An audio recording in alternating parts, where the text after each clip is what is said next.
My name is Lucy and I'm 31 years old. If someone asked me whether I ever had big dreams in life, the answer would be yes. I used to want to be a singer, someone who could stand on stage and make the entire room fall silent to listen to every note. But reality quickly woke me up. After graduating from college, I started working as a credit officer at a small bank in Raleigh, North Carolina. It wasn't my dream job, but at least it was stable and helped me pay off my student loans. I met Nathan at a college reunion party hosted by one of my friends. He was a close friend of hers, and we were paired up for a celebrity guessing game. He had an easy laugh, a charming way of speaking, and most importantly, he understood the dream I had set aside. Turns out Nathan had also once pursued the arts. He had been part of a dance crew throughout college, but eventually chose a business path to meet his family's expectations. We started dating just a few weeks after that party. My mom kept asking when I would finally settle down and when she'd have a grandchild to hold, and even though I wasn't entirely ready for marriage, I softened. Nathan doted on me, at least in the beginning. Outdoor dinners, surprise gifts like new headphones because he knew I still loved to hum while doing chores. Everything felt like a dream. A year later we got married, and I decided to quit my job at the bank to focus fully on our family. Nathan worked for a financial consulting firm in Charlotte, had a decent income, and told me I deserved time to rest after all those busy years. But it wasn't long after the wedding that I began to understand more about his family. Nathan had a younger sister named Ivy, 3 years younger than us. His family always said Ivy had suffered nerve damage after a serious fever when she was 8. Since then, they said, she couldn't speak or walk anymore. At first, I thought that was heartbreaking. A young woman bound to a bed and wheelchair for life. But strangely, Ivy didn't seem as sorrowful as I had imagined. Though she couldn't speak, she communicated through drawings and a letterboard. I was hesitant at first, but I learned to understand Ivy through her eyes, her smile, and her gentle gestures. I remember once, sitting with Ivy on the back porch, I pointed to the sky and drew a musical note in the air. Ivy smiled and drew a heart. I laughed and signed back, "You understand me." She nodded, her eyes sparkling like we had just shared a secret. If Ivy was a gentle light, then my mother-in-law Linda was a quiet storm.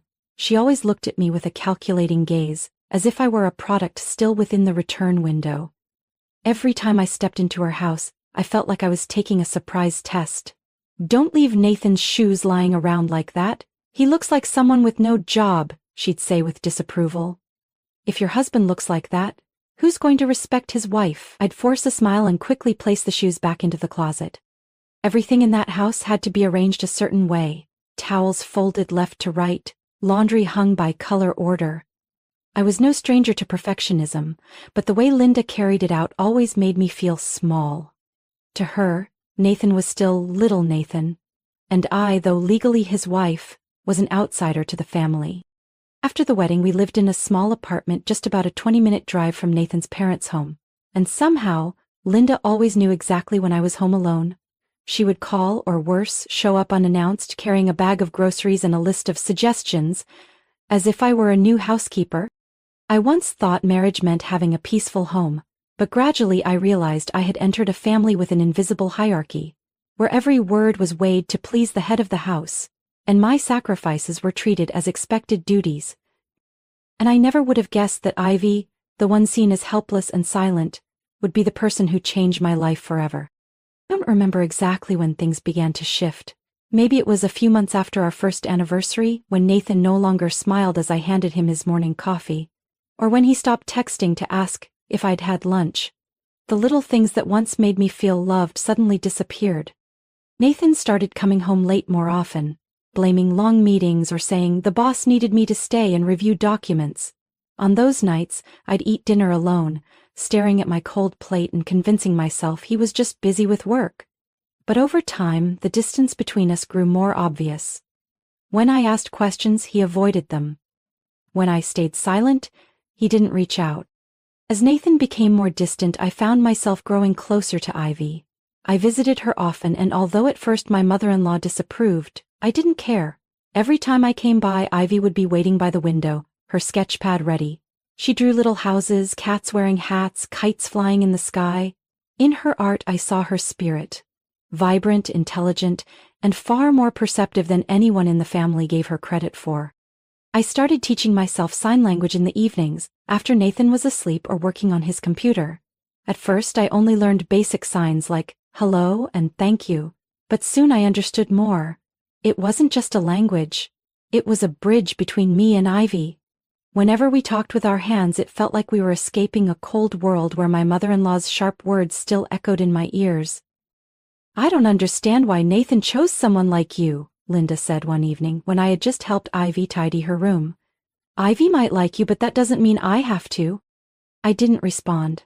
Not because I had nothing to say, but because I knew with Linda silence was the clearest form of resistance. Every word she uttered felt like an attempt to correct me. And Nathan? He neither defended me nor disagreed with his mother. Every time I mentioned her cutting remarks, he would shrug. "That's just how Mom is, get used to it." Eventually I stopped telling him, and he stopped asking. One early fall evening, with leaves just starting to turn gold, I went to Nathan's parents' house with a tray of homemade pumpkin bars. Ivy loved pumpkin bars and I wanted to surprise her, but as I stepped inside I saw Nathan sitting in the living room with his mom, both laughing. Something I hadn't seen him do around me in a long time. "You're here tonight?" Nathan asked, not sounding the least bit happy. "I made these for Ivy," I replied, gently setting the tray on the table. "You didn't mention you'd be here." "No need to mention it," my mother-in-law cut in, her eyes cold. "Family can come by any time." It sounded warm, but I knew it wasn't meant for me. I walked over to Ivy. She was sitting by the window as always, but this time without her sketch pad, just hugging a blue pillow tightly. She looked at me, blinking slowly as if to ask, "Are you okay?"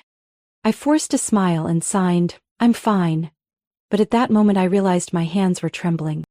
That night, when we got back home, Nathan barely said a word. I took off my coat, hung it up, then turned to him and asked, "Is there something you're not telling me?" He flinched. "What kind of question is that?" "I don't know. I just feel like you're not really here anymore. Not fully." He sighed, staring at the floor for a while before saying, "It's just work. Don't overthink it."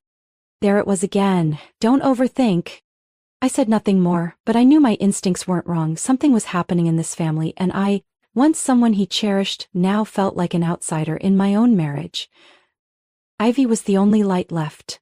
But what I didn't know yet was that her light would be the one to reveal all the secrets Nathan and his family had been hiding for so long. About 3 weeks later, on a quiet weekend morning, I was making breakfast when Nathan walked into the kitchen looking uneasy. He set his phone down on the dining table and gave me a cautious look, like he was about to say something important. "Lucy, do you have any plans for next week?" he asked with a hesitant tone. I stopped what I was doing and turned to look at him. Lately, Nathan rarely asked about my schedule. My heart started to beat a little faster. "I don't have anything planned. Why?" Nathan hesitated for a moment before continuing. "My family just decided to take a trip to Hawaii. My parents. And me too." I was surprised and for a second even a little excited. Hawaii? Wasn't that the place we had once planned to visit for our second anniversary? But that brief moment of excitement quickly faded when I saw Nathan's expression. He didn't look like he intended to invite me along. "So what about me?" I asked, trying to keep my voice steady, though the sting of being left out had already begun to rise. Nathan stared down at the table, avoiding my eyes. "Lucy, this time it's just a family trip. Actually, there's something important I want to ask you." A wave of unease washed over me. I took a deep breath to steady myself. "What is it you want me to do?" He paused, then said, "My family would like to ask you to stay home and take care of Ivy while we're gone." I froze, disappointment crashing over me. I had sensed the growing distance lately, but I never imagined Nathan would exclude me this blatantly. "Take care of Ivy?" I repeated, disbelief clear in my voice. "Why not bring her along?" Nathan sighed. "Mom said it would be too difficult for Ivy to travel that far. Plus, she thinks you're the best person to care for her. You're close to Ivy, right?" He said that last part carefully, as if trying to back me into a corner, make it impossible to say no in front of his mom. And right then the doorbell rang. I hadn't even moved yet when Nathan walked quickly to answer it. A minute later, my mother-in-law, Linda, stepped in, wearing her usual stern expression. "I believe Nathan already explained everything to you, Lucy," she said, her sharp eyes fixed on me. I stood there in the middle of my small kitchen, feeling a suffocating weight I couldn't shake. Nathan stayed silent beside her. "Do you have any objections?" she continued, her tone daring me to challenge her. I was boiling inside, but I chose not to show it. Instead, I gave a faint smile and replied softly, masking the deep disappointment rising in me. "No, of course not. I'd be happy to take care of Ivy." Linda nodded, clearly satisfied. "Good. We can enjoy our vacation knowing Ivy will be well looked after."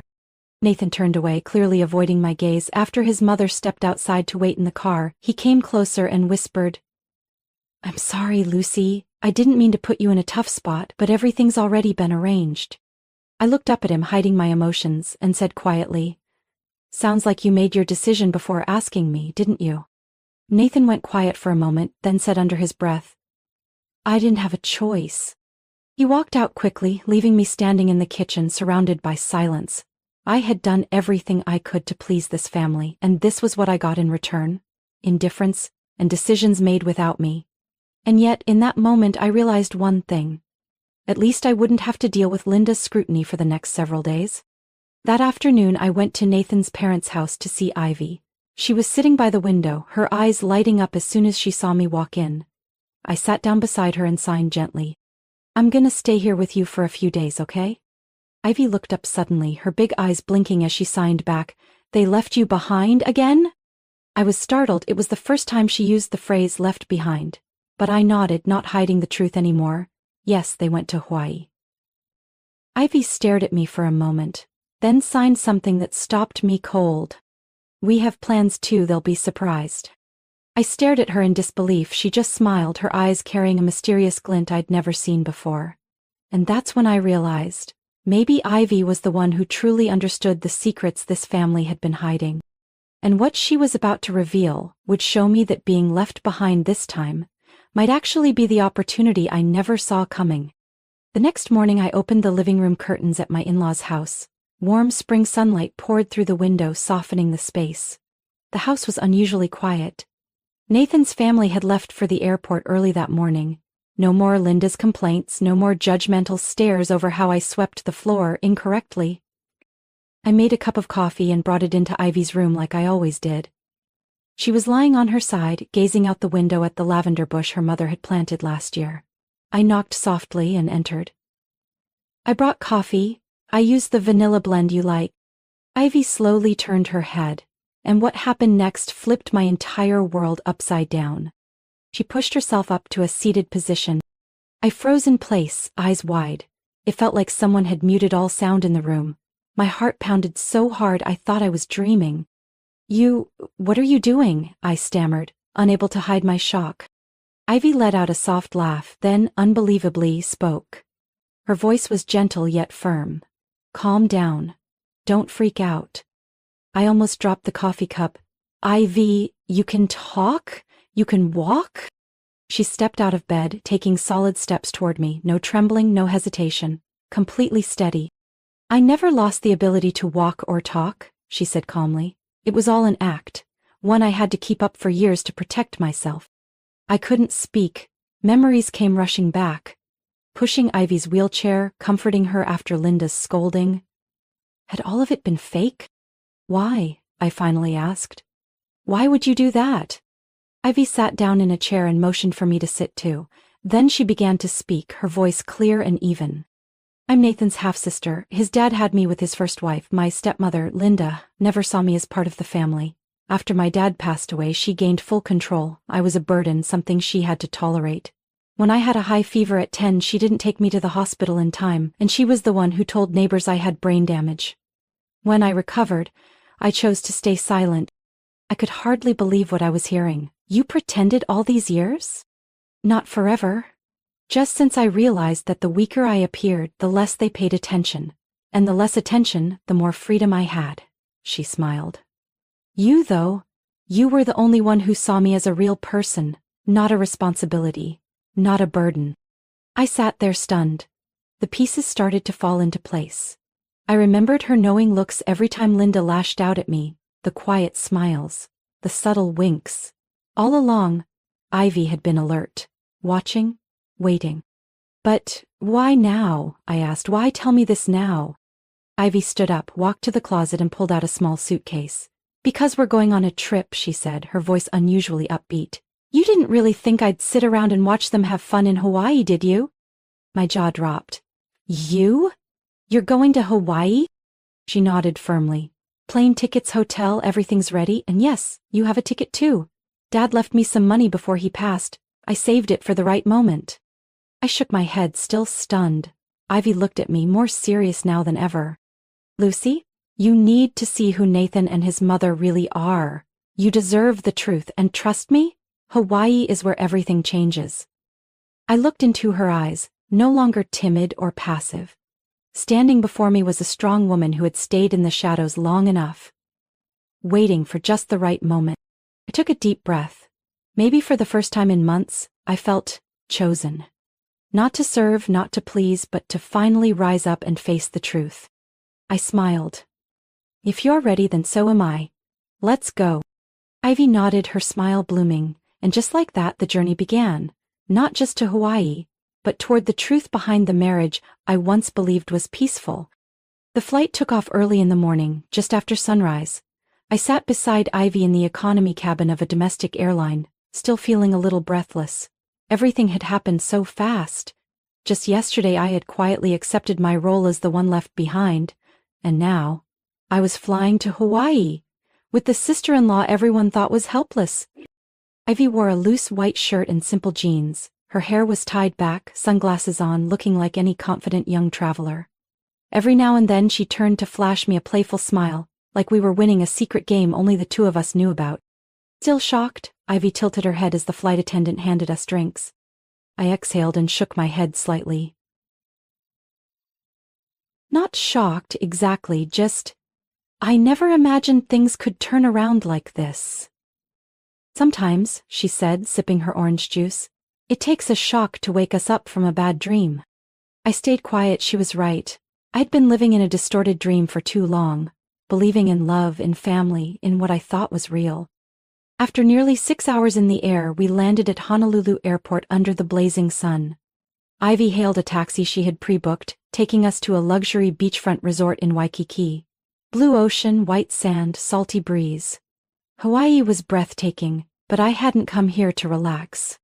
At the front desk, everything had already been paid for in Ivy's name. She quickly handed me my room key and subtly signed for me to stay quiet since staff were nearby. Once we got to our room, I couldn't hold back anymore. Ivy, where did you get the money for all of this? I asked quietly. She took off her sunglasses, smiling with that same mysterious calm. Dad left it for me. I kept it safe, untouched, until it really mattered. But your plane ticket, the hotel, the taxi, all of that must have been really expensive. Dad told me to live for myself, and I feel like this is the moment.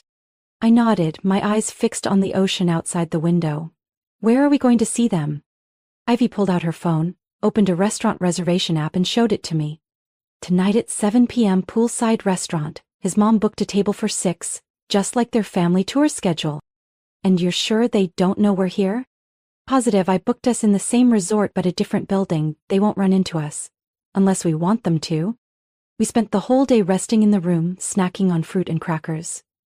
Ivy suggested I try to forget everything for a while, but I couldn't stop thinking about what was coming. I felt like I was stepping into a grand play, except this time, I wasn't a passive audience member.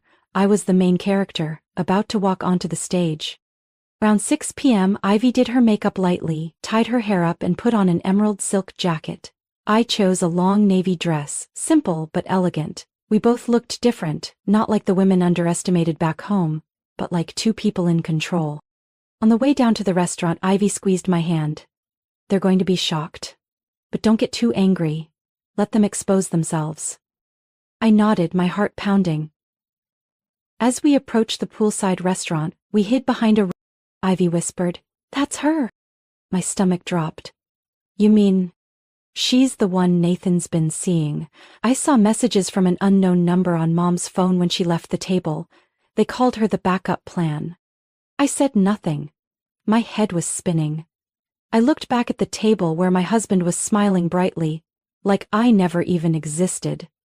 He leaned in and whispered something to the woman, making her laugh hard and place her hand gently on his shoulder. Ivy looked at me. Ready? I tightened my grip on her hand, a cold smile forming on my lips. Yeah. Time for the real show to begin. We positioned ourselves behind a row of palm trees, just a few steps from Nathan's family table. Under the warm lights, glasses clinked and laughter filled the air. My mother-in-law Linda was raising her glass of wine, her face beaming. No trace of the cold, judgmental woman who had hurled so many criticisms at me. But what really stunned me was the sight of Nathan sitting so close to that unfamiliar woman. She looked polished, young, confident, her hand resting casually on Nathan's like it belonged there. There wasn't a hint of guilt on his face, no sign that he had just left home, abandoning his wife to care for a sister supposedly unable to walk. Not one check-in, not one look of regret. Ivy quietly slipped a small phone with an earpiece into my hand. I placed a recorder under their table before they arrived, she whispered. I'm sure they'll say something you should hear. I slid the earpiece in, my hands going cold as their voices rang clearly in my ears. She's never been anything special, Linda said sharply. Hasn't done a thing for this family. If you're divorcing her, at least Nathan's voice followed, low and firm. I'll figure something out, maybe say she's emotionally neglectful. My lawyer says if we play it right I won't have to give her a dime, I could even come out ahead. The girl next to you looks promising, Linda chuckled. Compared to Lucy, like gold next to rotting wood. I pulled the earpiece out, my lips pressed into a tight line. Ivy looked at me, not asking, just waiting. I nodded. We stepped out from the shadows and walked straight toward the table. I moved slowly, each step echoing against the wooden deck of the outdoor restaurant. Nathan looked up first. The stunned look on his face nearly made me laugh. Linda froze, her hand still mid-air, wineglass suspended. Good evening, I said, my voice strong and clear. Hope everyone's enjoying dinner? Lucy? Nathan stammered. What are you doing here? Before I could reply, Ivy stepped forward. All eyes turned to her, and without saying a word, she calmly walked over to the table and pulled out a chair across from her stepmother. You're walking? Linda could barely speak. I've been walking and talking just fine since last year, Ivy said, her voice soft but icy. You always liked to see me as a burden. I just played along to help you live in that illusion. Silence fell over the table. The woman next to Nathan quickly pulled her hand away, her face going pale. I pulled out my phone, opened the voice recording, and hit play on speaker. If you're divorcing her, at least reclaim the assets. Linda's voice. Say she's emotionally neglectful. Nathan's voice. Other diners began to notice us. Curious stares turned toward our table. Nathan shot up from his chair, his voice shaking. What are you doing? Are you seriously trying to humiliate me in public? I looked him straight in the eye and said, each word sharp and clear, you've been doing that to me for over a year, just not in public. Linda snapped, Lucy, we can explain. No need, I cut her off. I've heard enough, and I have the proof. I'll be speaking with my lawyer as soon as I get back. This divorce won't be quiet. Nathan rushed toward me, trying to grab my hand, but I stepped back and raised mine to stop him. And you, I said, my voice colder than ever, you'd better be ready to face the consequences of your lies. The woman next to him stood up, clearly trying to leave, but Ivy called after her. You might want to prepare to meet with a lawyer too. I'm sure you know what you've gotten yourself into. Nathan clenched his fists, his face burning with rage and shame. You're ruining my life. I laughed, calm and unshaken. You already did that yourself, Nathan. I just pulled back the curtain. Then I turned and walked away with Ivy, leaving behind the soft lights, expensive wine, and a table full of lies. Nathan ran after us, his footsteps pounding along the stone path. I didn't turn around, but Ivy glanced back at him, her eyes cold as ice. Lucy, you can't do this, Nathan shouted, his voice cracking, no longer composed. You're trying to destroy my life. I stopped walking, turned around, and looked straight into the eyes of the man who used to be my husband. No, Nathan, you did that to yourself. I'm just the one showing the truth. But if the company finds out, I could lose my job. His voice trembled, filled with fear. Standing next to me, Ivy crossed her arms and tilted her head, her tone full of sarcasm. Oh, then maybe you should have thought about that before taking your mistress on vacation and trash-talking your wife while she was home caring for your paralyzed sister. Nathan turned to her, speechless in shock. I shook my head. I didn't come here to cause a scene, but you and your mother pushed me past my limit. Now you'll have to deal with the consequences. Right then, the restaurant manager arrived with 2 security staff. One of them spoke politely but firmly. Excuse me, sir, you're disturbing the other guests. We're going to have to ask you to leave the dining area. Nathan opened his mouth to protest, but when he saw the stares from nearby tables, he fell silent. He let the security team escort him out, looking like someone who had just caused a public scene. I stood still, watching until his figure disappeared behind the glass doors. As for Linda, she didn't say a word the entire time. Her hand gripped her wineglass tightly, as if letting go would shatter everything. When I walked away, she remained frozen. Her eyes weren't proud anymore, just hollow, like someone who had just lost all the control she once held. Ivy and I walked back to our room without speaking. We both knew things were only going to get more complicated, but a strange sense of relief flooded through me. For the first time in a long while, I wasn't stuck in a role someone else had cast me in. The next morning I made a call to North Carolina and contacted a law firm recommended by an old college friend. Though she no longer worked there, they arranged a meeting for me with an attorney named Marilyn Carter. Her voice was calm, steady, and firm. It gave me confidence from the very first minute. I told her everything, the cold marriage, the blatant betrayal, the voice recording, and how Nathan took another woman on vacation while leaving me to care for Ivy. I didn't leave out a single detail. Marilyn nodded. You're entitled to file for divorce with clear evidence of infidelity, and given your husband's job status, we can also request post-divorce financial support. If that woman had a romantic relationship with him during the marriage, you can file a third-party interference claim against her as well. I paused, then said firmly, I want to do everything legally possible to seek justice. We'll take care of the rest, Marilyn said with a reassuring smile, and trust me, you're not alone in this. In the following weeks, everything moved quickly. My lawyer gathered solid evidence: hotel bills, photos, audio recordings, and messages Ivy helped retrieve from her stepmother's old phone. It was all added to the case file. A month later, I received the official notice. Nathan was ordered not only to divide the marital assets but also to pay spousal support for the next 3 years. On top of that, the other woman, Madeline Harper, was sued for alienation of affection with a civil compensation demand. When the first payment hit my account, I looked at the number on the screen and didn't feel triumphant. Instead, I felt like I'd reclaimed my voice. Not because of the money, but because finally, no one else could define my worth. Ivy handed me a glass of non-alcoholic apple cider, her smile glowing. Congratulations, no one can ignore you anymore. We clinked glasses, and the smile on my face felt as soft and steady as the ocean breeze that day. 3 months have passed since the court ruling, and my life looks completely different now. The small apartment I once rented while living with Nathan has been replaced by a top-floor unit overlooking Pullen Park in downtown Raleigh. I moved closer to my old college like I was hitting the reset button, but this time, with a heart no longer afraid. I returned to finance, but now I work as an independent consultant. I choose the projects I enjoy, work with clients I respect, and most importantly, I have the power to say no to anyone who makes me feel unsafe. No more manipulation through fake words, belittling looks, or cold indifference like Nathan and his mother once used on me. I still stay close with Ivy. After everything, we're not just former sisters-in-law, we're survivors, women who chose to rise instead of settle. Ivy moved in with a close friend in Asheville and finally started the graphic design course she'd always dreamed of. She once said, "You were the first person who believed in me enough for me to live honestly." I smiled. Her bravery had lit a fire in me too. One quiet weekend afternoon while I was tending to my balcony plants, the doorbell rang. I was a little surprised. I wasn't expecting anyone.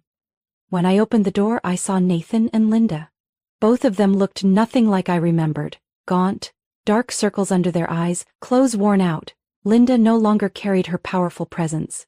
Instead, she looked drained. "Lucy," Nathan spoke first, his voice hoarse and weak. "I know this is unexpected, but could you help us?" I stood silent, not inviting them in, not saying a word. He went on. "I lost my job. After the lawsuit, they let me go without pay. Madeline, she left me when she found out I had nothing. And my dad walked out on her. She's out of money. It's just us now. I looked at Linda. She lowered her head, something I don't think she'd ever done before. Lucy, I was wrong. So wrong. But I have no one else now. I just hope you can help us through this. The silence